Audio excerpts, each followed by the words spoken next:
सुप्रभात विद्यार्थियों पिछले ऑनलाइन कक्षा में मैंने आपको समास की परिभाषा, उसकी व्युत्पत्ति, उसके भेद के बारे में जानकारी दी और भेद की जानकारी देने के साथ साथ मैंने आपको पहला समास पढ़ाया भी था, अविभाव समास। आज जो मैं पढ़ाने जा रहा हूँ वो है तत्पुरुष समास। तो तत्पुरुष समास क्या होता है? इसमें पूर्व पद तो गौण होता है और उत्तर पद मुख्य होता है, अर्थात पूर्व पद की प्रधानता न होकर यहाँ पर किसकी प्रधानता होती है? उत्तर पद की प्रधानता होती है, अर्थात अंतिम पद की प्रधानता होती है। प्रथम पद गौण होता है और उत्तर पद प्रधान होता है, अर्थात मुख्य होता है। वैदिकरण तत्पुरुष इसे कहा जाता है। समास तत्पुरुष समास को के दो भेद होते हैं। तत्पुरुष समास एक वैदिकरण तत्पुरुष होता है और एक समानाधिकरण तत्पुरुष। समानाधिकरण तत्पुरुष में कर्मधारय समास आ जाएगा और द्विगु समास आ जाएगा। अब मैं बताता हूँ यहाँ पे इन्हीं के अनुसार इनके नाम रखे जाते हैं। मतलब क्यों? क्योंकि पूर्व में जो विभक्ति आती है, यहाँ पर पूर्व में पहले पद में जो विभक्ति आती है, समास है ना, पहले पद में जो विभक्ति आती है, इसी के अनुसार इनका क्या होता है, इनके नाम रखे हुए हैं। ये कैसे? कि ये द्वितीय से लेकर के सप्तमी तक होते हैं, अर्थात द्वितीय तत्पुरुष से लेकर के सप्तमी तत्पुरुष तक होते हैं। अब मैं जो पढ़ाने जा रहा हूं वो है यहाँ पर पहला द्वितीय तत्पुरुष। देखो मैं आपको टॉपिक टू टॉपिक पढ़ाऊंगा, यूं नहीं है कि यहाँ पे हमें जल्दबाजी करनी है, कोई नहीं, आराम से पढ़ना है। तो मैं यहाँ पे पहले आपको द्वितीय तत्पुरुष पढ़ाऊंगा। द्वितीय तत्पुरुष क्या होता है कि प्रथम पद द्वितीय होता है और अन्य पद जो कि विभक्ति पद भी होता है। जो पहला पद होता है वो द्वितीय होता है, जो विभक्ति युक्त होता है, और उसके बाद में जो पद या शब्द जुड़ते हैं वो इस प्रकार हैं। वो है श्रित, अतीत, पतित, गत, अत्यस्त, प्राप्त, आपन्न आदि शब्द जुड़ जाते हैं। कब जुड़ते हैं? समास विग्रह करते समय। और आप देख भी रहे हो समासिक पद के अंत में यहाँ पर यही शब्द ऊपर के आ रहे हैं। बच्चों ये जब समास विग्रह के अंत में तो लिखते हैं, ठीक है, लेकिन पूर्व पद की विभक्ति का क्या हो जाता है? लोप हो जाता है, ठीक है। प्राप्त, आपन्न आदि शब्द आते हैं, ठीक है। अब समास होने के बाद ये क्या हो जाते हैं? लुप्त हो जाते हैं। मतलब ऐसा कुछ नहीं है कि यहाँ पे हम समास विग्रह करेंगे तो उसके बाद जो है पूर्व पद उसकी विभक्ति चिन्ह का लोप हो जाएगा, ठीक है ना। तो लुप्त होने का मतलब ये विभक्ति जो होती है पूर्व पद की प्रथम पद की जो विभक्ति होती है, प्रथम पद में जो विभक्ति होती है वो क्या हो जाती है? लुप्त हो जाती है। ये पूरा लुप्त नहीं होता, केवल विभक्ति चिन्ह लोप हो जाता है, विभक्ति चिन्ह का लोप हो जाता है। देखो आपको पता है, इसके लिए आपको पता होगा, शब्द रूप याद होंगे कि रामा रामू रामा, रामम रामू रामन। तो यहाँ पे द्वितीय तत्पुरुष पढ़ रहे हैं तो इसका मतलब यहाँ पे द्वितीय विभक्ति लगेगी, मतलब कर्म कारक लग जाएगा, ठीक है ना। अब इसको हम समास विग्रह करेंगे। पहला दिया हुआ है कृष्णाश्रित है, ठीक है ना। तो यहाँ पे कृष्णाश्रित है, यहाँ पे कैसे बना ये कृष्णाश्रित? कृष्ण प्लस आश्रित। कृष्णाश्रित कैसे बना बच्चों? कृष्ण प्लस आश्रित। तो दूसरा पद क्या है यहाँ पर? आश्रित। वो एज इट इज रहेगा, समास विग्रह करेंगे तो वो एज इट इज रहेगा। तो यहाँ पे कैसे लिखेंगे? कृष्णम। कृष्णम क्यों लिखा? क्योंकि यहाँ पर वो पूर्व पद क्या होगा? उसमें विभक्ति चिन्ह जुड़ जाएगा। पूर्व पद में क्या होगा? विभक्ति चिन्ह जुड़ जाएगा। कृष्णम आश्रित, कृष्णम आश्रित है, या कृष्णम ये अनुस्वार भी कर सकते हो, और आश्रित है, ठीक है। ये कृष्णम है, आश्रित। और अब ये कृष्णम है, ये जो मैं है ये क्या है? विभक्ति चिन्ह है जो समास करते समय, अर्थात समास समर्थ पद या समासिक पद करते समय इस मैं का क्या हो जाएगा? लोप हो जाएगा। इस मैं का क्या हो जाएगा? लोप हो जाएगा। तो क्या बचा? कृष्ण और आश्रित। इसको दोनों को जोड़ेंगे तो कृष्णाश्रित बन जाएगा। इसी तरह दुखातीत, दुख प्लस अतीत। दूसरा पद क्या है? अतीत। अतीत एज इट इज रहेगा और दुख का क्या हो जाएगा? द्वितीय विभक्ति लग जाएगी। दुख का क्या हो जाएगा? दुखम हो जाएगा। क्या हो जाएगा? दुखम अतीत है। दुख को प्राप्त, ठीक है ना। तो दुख को प्राप्त हो गया, ग्राम है, ग्राम का दिया हुआ है, गांव को गया हुआ, तो गांव को गया होगा तो गांव का ग्रामम का क्या हो जाएगा, ग्राम का क्या हो जाएगा, ग्रामम हो जाएगा, ग्रामम गत हो जाएगा, ठीक है ना। ये जो अनुस्वार है ये क्या है, ये अनुस्वार ये है, विभक्ति चिन्ह है, द्वितीय विभक्ति का एक वचन है, तो ग्रामम हो गया ना, ठीक है। उसी प्रकार कष्टापन्न, तो यहाँ पे क्या हो जाएगा, कष्टम आपन्न, यहाँ पे मैं ऐसे लग जाएगा और आपन्न, क्यों मैं ऐसे लगाएगा, क्योंकि बाद में क्या आ रहा है, स्वर आ रहा है, आ रहा है, तो ये मैं क्या है, विभक्ति चिन्ह। और ये समास करते वक्त, समास करते समय इस मैं का क्या हो जाएगा, लोप हो जाएगा, समास करते समय इस मैं का लोप हो जाएगा, तो कष्टान आपन्न होगा। एक है कूप पतित है, तो कूप पतित का क्या हो जाएगा, कूपम पतित है, कूपम पतित है, क्या हो जाएगा बच्चों, कूपम पतित है। नेक्स्ट चलते हैं, कुपतित का क्या हो जाएगा, कूपम पतित है, लिख लो। अब आप समझने होंगे, कूपम ये हो जाएगा पतित है, कूपम पतित है, पैर के ऊपर अनुस्वार आ जाएगा, क्योंकि पैर क्या है, व्यंजन, बाद वाला वर्ड क्या है, व्यंजन, तो इसलिए कूपम, ठीक है। उसी प्रकार यहाँ पे एक दो और ले लेते हैं, जैसे कृष्ण दुखम, यहाँ पे ले लेंगे तो सुखातीत है, जैसे मान लो सुखातीत है, सुखापन्न, ठीक है, जैसे सुखातीत है, सुखापन्न, ठीक है। तो यहां पे क्या हो जाएगा, सुखम अतीत है, यह क्या हो जाएगा, सुखम, ये मैं ऐसा आ जाएगा, सुखम अतीत है, और यहाँ पे क्या हो जाएगा, सुखा पन्न, ये सुखम पन्न, क्या हो जाएगा यहाँ पर, सुखम, और यहाँ पर आपन्न, तो यहाँ सुखम और यहाँ क्या हो जाएगा, आपन्न हो जाएगा, ठीक है। तो इसी प्रकार यहाँ पे ये द्वितीय तत्पुरुष हो जाएगी। आगे हम क्या लेके चल रहे हैं, तृतीय तत्पुरुष, तृतीय विभक्ति के साथ।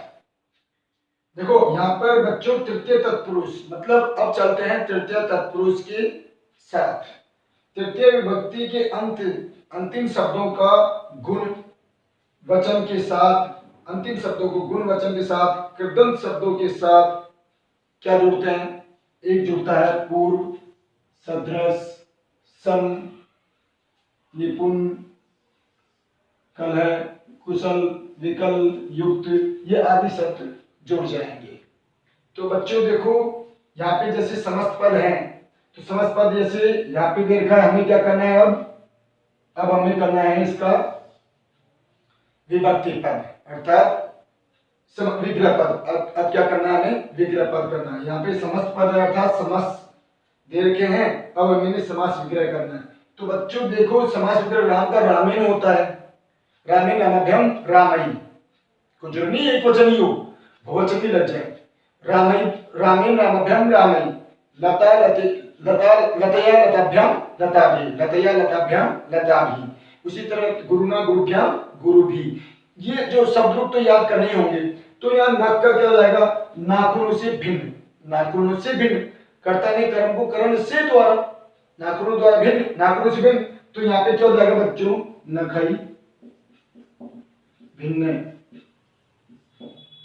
दूसरा देखा सुख युक्त, सुख से युक्त, तो राम का रामेण, तो सुख का सुखेन, सुखेन युक्त, ठीक है बच्चों। इसी प्रकार धान्यार्थ, धान्य से अर्थ, धान्य से अर्थ, तो क्या लिखोगे, धान्य अर्थ है। तृतीय विभक्ति लगनी, देखो पूर्व पद में तृतीय विभक्ति लग जाएगी, और जब समास विग्रह करें, समस्त पद करेंगे, जब समस्त पद करेंगे या सामासिक पद करेंगे, तो विभक्ति चिन्ह का क्या हो जाएगा, लोप। तो क्या बना, धान्य किससे बना, धान्य से, धान्य जुड़ गया, अर्थ भी जोड़ेंगे तो दीर्घ संधि हो जाएगी, धान्यार्थ हो गया। विद्याहीन, तो यहाँ पे क्या हो जाएगा, विद्या, लतया, विद्या स्त्रीलिंग है, लता का लतया होता है, तो विद्या का विद्या, विद्या हो गया, विद्या, यहाँ पे हीन, अलग विद्या, विद्या हीन, यहाँ पे फिर वो ये विद्या समय, तो यहाँ पे क्या करोगे, विद्या समय, समय विद्या समय। वाक कलय, वाणी से कलय, तो वाक का क्या हो जाएगा, वाचेन, वाक शब्द से क्या हो जाएगा, वाचेन कलय। आचार निपुण है तो आचार्य, आचार से निपुण। अब देखो इसके हिंदी अर्थ, दोनों पदों का अर्थ जरूर होना चाहिए, दोनों पदों का समान अर्थ, मतलब दोनों पदों का अर्थ जरूर निकलना चाहिए। हरि से भयभीत, त्राते नहीं भयभीत, तो हरि से, तो हरि का क्या हो जाएगा, तृतीय विभक्ति एकवचन हरिना, क्या हो जाएगा बच्चों, हरिना त्रात है, क्या हो जाएगा, हरिना त्रात है, हरि से भयभीत, हरि से भयभीत। और संकुला खंड क्या हो जाएगा, संकुलेया, संकुलेया, संकुला, संकुला स्त्रीलिंग है, लता की तरह हुआ तो संकुलेया खंड है। और यहाँ मास पूर्व क्या बनेगा, यहाँ पे बन जाएगा इसका मासेन पूर्व, क्या बनेगा, मासेन महीने से पहले, मासेन पूर्व। और अगर एक और ले तो यहाँ पे क्या हो जाएगा, जैसे अपन ने यहाँ पे ले लिया गुड़ मिश्र, गुड़ से मीठा, तो इसका क्या बनेगा, गुड़ मिश्र का क्या बन जाएगा, गुड़ीन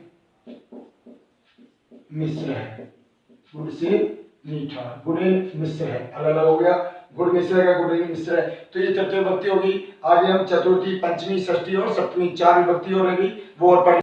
विद्यार्थियों अब चलते हैं हम चतुर्थी विभक्ति तत्पुरुष की ओर, चतुर्थी विभक्ति तत्पुरुष, ठीक है ना।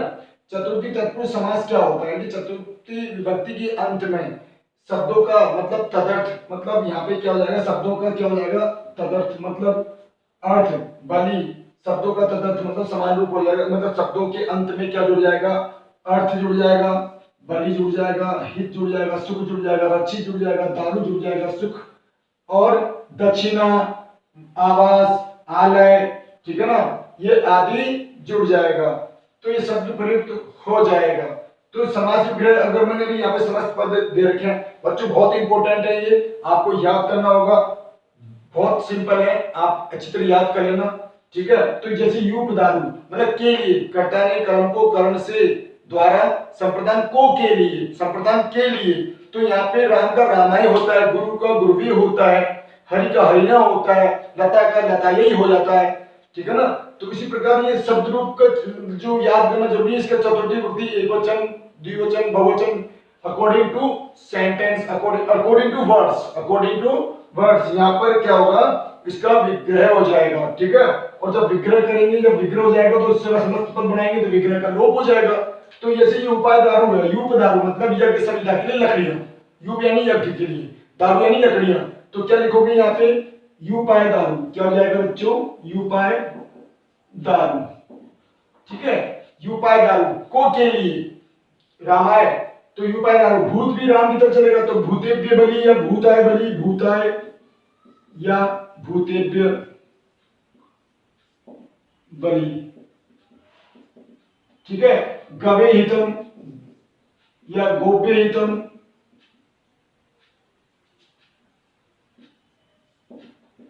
ये क्यों लिखा है, क्योंकि गवे यानी एकवचन और गोप्य बहुवचन, गाय के लिए हित, गायों के लिए हित, गोरक्षितम, गवे रक्षितम या गोप्य रक्षितम, गायों के लिए रक्षा, ठीक है। नेक्स्ट होगा द्विजय, द्विज सुखम, तो यहाँ पे क्या हो जाएगा, द्विजय सुखम, द्विजय मतलब क्या होता है, द्विज के लिए सुख प्रदान करना, जो मांग याचक होता है द्विज, है ना। विप्र यानी ब्राह्मण, विप्र के लिए दान, तो विप्र यानी विप्राय दानन, ठीक है। द्विजाय वही हो गया, याचक हो गया, द्विजाय क्या हो जाएगा, अर्थ, अर्थ यानी धन, विसर्ग अर्थ है, द्विज प्लस अर्थ, यहाँ पे द्विजार्थ कैसे बना बच्चों, द्विजार्थ कैसे बना, द्विज प्लस अर्थ, संधि हो गई ना, दीर्घ संधि हो गई, तो द्विज अलग हो गया, तो द्विज का क्या हो जाएगा, चतुर्थी एकवचन द्विजाय, और अर्थ जो अंतिम पद है वो एज इट इज होगा। देखो सब अंतिम पद जो है वो एज इट इज हो रहे हैं, जब इसका समास समस्त पद करेंगे या समासिक पद करेंगे तो पूर्व पद की विभक्ति चिन्ह का लोप हो जाएगा, ये ध्यान रखना। द्वितीय तत्पुरुष से लेकर के सप्तमी तत्पुरुष तक प्रथम पद की जो विभक्ति चिन्ह है उसका लोप हो जाएगा, ध्यान रखना। गुरुवे दक्षिणा, गुरुवे, ठीक है ना, या गुरुभ्य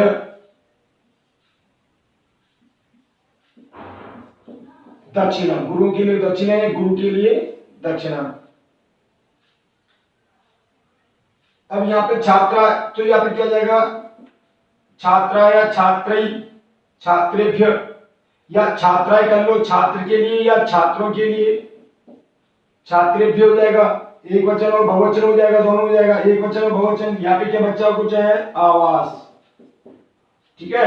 या विद्यालय है तो विद्यालय क्या हो जाएगा, विद्या शब्द है तो यहाँ पे विद्यालय, तो विद्यालय, विद्या के लिए आलय, के लिए लता का क्या हो जाएगा, लताई, तो विद्यालय आलय।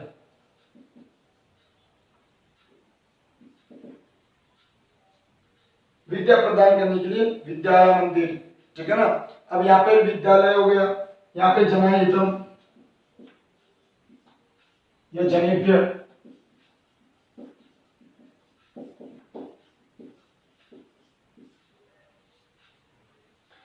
तो विद्यालय जहां तक मैंने लिखा है ये षष्ठी तत्पुरुष का लिख दिया, ध्यान रखना ये षष्ठी तत्पुरुष का लिख दिया मैंने, षष्ठी यहाँ पे लिख दिया मैंने, षष्ठी तत्पुरुष का, विद्या का मंदिर है, षष्ठी तत्पुरुष का लिख दिया है, ध्यान देगा। ये विद्यालय षष्ठी तत्पुरुष का हो गया, यहाँ पे क्या हो जाएगा, विद्यायः आलय, विद्या ये षष्ठी तत्पुरुष का है, इसलिए उसको छोड़ दो अभी, ये षष्ठी तत्पुरुष में पढ़ेंगे, ध्यान देगा, इसको कोई बात नहीं। अब यहाँ से लेकर के यहाँ तक देख लेना, तो आपको चतुर्थी तत्पुरुष कि यहाँ पे मैंने बता दिया कि पूर्व पद की विभक्ति चिन्ह का लोप हो जाएगा जब समास पद करेंगे, और जब समास विग्रह करेंगे तो विभक्ति चिन्ह लग जाएगा, ध्यान रखना, अकॉर्डिंग टू वर्ड्स। अब इनके अर्थ के अनुसार जो है वहां पे विभक्ति लग जाएगी। आगे बढ़ते तत्पुरुष की ओर। पंचमी विभक्ति तत्पुरुष के अंतिम जो पद होते हैं, पंचमी विभक्ति जो समास विग्रह जब करेंगी तो इसका जो यह समास पद या समास विग्रह के अंत में क्या आएगा, मुक्तार्थक, भयार्थक, मतलब भय से अर्थ वाला, मुक्त यानी छुटकारा देना, मतलब अलग होने वाला, मुक्त होने वाला, निर्गत यानी निकलने वाला, तो ये शब्द आदि आ जाएंगे। तो देखो कैसे हो जाएगा कि भयार्थक शब्द कौन से होते हैं, चोर से भय, सर्प भय, तो ना सर्प से भय, चोर भय, ये हो जाएगा। तो इधर देखो चोर भय है तो चोर से भय, रामे रामु रामा रामम रामु रामा, रामे नामभ्यम रामे रामाय रामभ्यम रामाभ्य, और रामात रामभ्यम रामेभ्य, जो ये रामात रामभ्यम रामेभ्य अर्थात अपादान कारक, अर्थात अपादान से पृथक, से अलग होना, से पृथक होना, वृक्ष से पतित है, पेड़ से गिरा, आकाश पतित है, आकाशात पतित है, ठीक है। तो इस प्रकार मतलब गिरा से अलग होना, पृथक होना, भय से भयार्थक, मुक्त अर्थक और निर्गत अर्थक, निकलने वाला, निकला हुआ। तो इधर देखो चोराद भयम, तो राम का रामा, तो चोर का क्या हो जाएगा बच्चों, चोराद, यहाँ पे क्या हो जाएगा, चोराद भयम। भयम क्यों आया, क्योंकि अंतिम शब्द जो है ना भयम, वो एडजेक्टिव यहाँ लिखेंगे, ठीक है ना। चक्र, अब यहाँ पे लिखा है चक्र मुक्त है, चक्र से मुक्त, तो चक्राद मुक्त है, ये आपको याद करने होंगे। सुखा, यह क्या जाएगा, सुखात, सुखात कर लो, सुखात, अपेत, अपेत है, तो अपेतार्थक मतलब मुक्त अर्थक, अपेतार्थक मतलब मुक्त अर्थक, सुख से मुक्त हो चुके हो। स्वर्गाद पतित है, यहाँ पे क्या जाएगा, स्वर्गाद पतित है, स्वर्ग से गिरा। वृक्षात पतित है, वही वृक्षात तय कर लो या तय कर लो, चलो वृक्षात पतित है। व्याघ्रात, व्याघ्रात मतलब शेर से डर, व्याघ्र, व्याघ्रात भीत है, ये अलग अलग होगा। व्याघ्र यानी शेर से डरा हुआ। अल्पान, अल्पानाथ, ये क्या हो जाएगा, अल्पानाथ, अल्पानाथ मुक्त है, ठीक है ना। धर्मात् च्युत, धर्म से छुटकारा, च्युत यानी अलग होना, धर्म से अलग होना। देश देशात,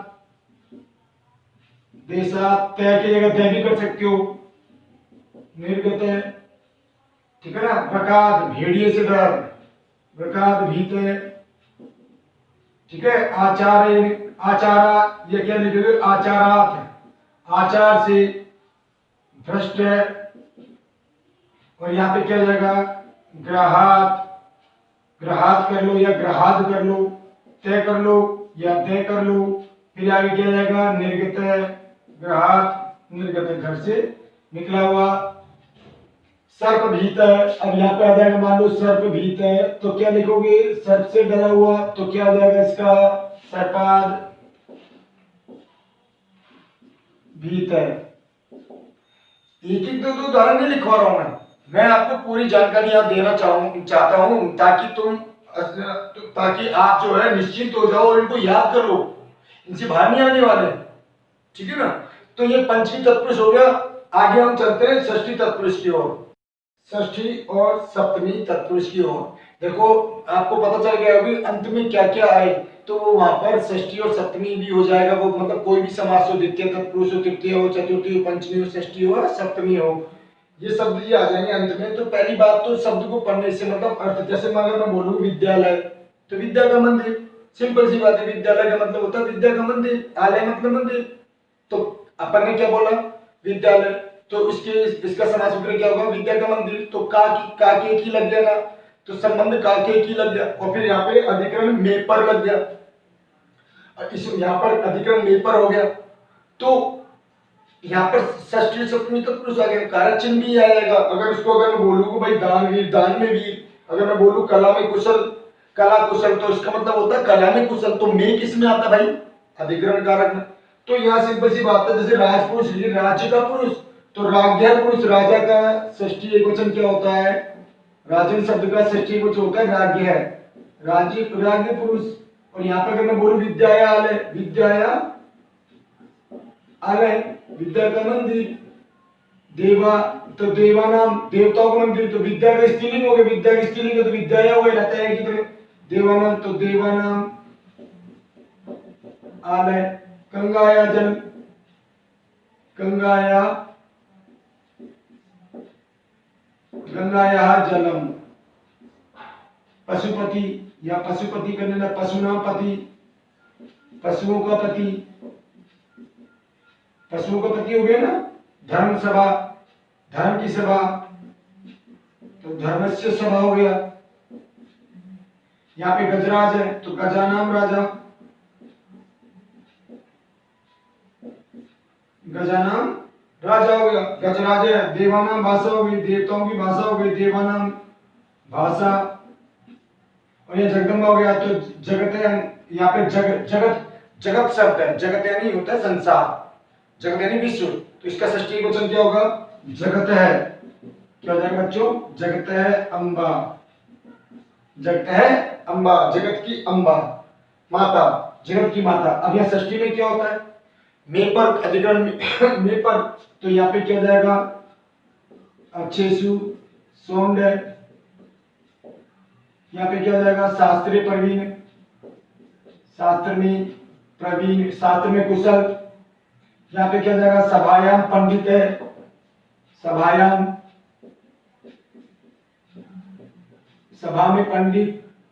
तो इसके लिए आपको शब्दरूप तो याद करना ही होगा, बिना शब्दरूप के आप कुछ नहीं कर सकते। कलायाम, कला में कुशल, तो कलासु, कला, यहाँ पे क्या जाएगा, कलासु स्त्रीलिंग की तरह, कोई कलासु कुशल, कलाओं में कुशल, कला में कुशल, या कलाओं में कुशल हो गया, ठीक है ना। तो कलायाम कुशल भी हो सकता है, कलाओं में कुशल। काव्य प्रवीण है, काव्य में प्रवीण, तो काव्य में हो जाएगा, नाम की तरह हो जाएगा, काव्य प्रवीण हो जाएगा। और यहाँ पे दाने वीर है, दान में वीर, दाने वीर, दान में वीर हो जाएगा। और यहाँ पे वाची पटु, वाचिक, वाचिक कर लो या वाचिक कर लो, वाचिक भी कर सकते हो, वाचिक, ये लो, वाचिक पटु, वाची या वाची पटु कार्य कुशल, कार्य में कुशल। ये षष्ठी और सप्तमी तत्पुरुष आपके सामने हो गए। अब ये तत्पुरुष समास अब जाकर यहाँ पर एंड होता है, समाप्त होता है। द्वितीय से लेकर सप्तमी में मैंने काफी उदाहरण लिखवा दिए आपको बच्चों। आशा करता हूँ कि आपको समझ में आया होगा। पहले देखो इनके अर्थ, बिना अर्थ दोनों सब पदों का अर्थ होना जरूरी है। वाक यानी वाणी, पटु यानी कुशल, प्रवीण भी होता है, वाणी में प्रवीण, वाणी में कुशल। तो इस सिंपल सी कारक चिन्ह अपने आप जुड़ते जाएंगे जब आप इसका बोलने में ही आ जाएगा। सभा पंडित, सभा में पंडित, सभा का पंडित होता नहीं, सभा में पंडित। अगर मैं बोलूं कार्य कुशल, कार्य में कुशल है तभी तो कार्य में आ गया ना, तो में किस में आ गया?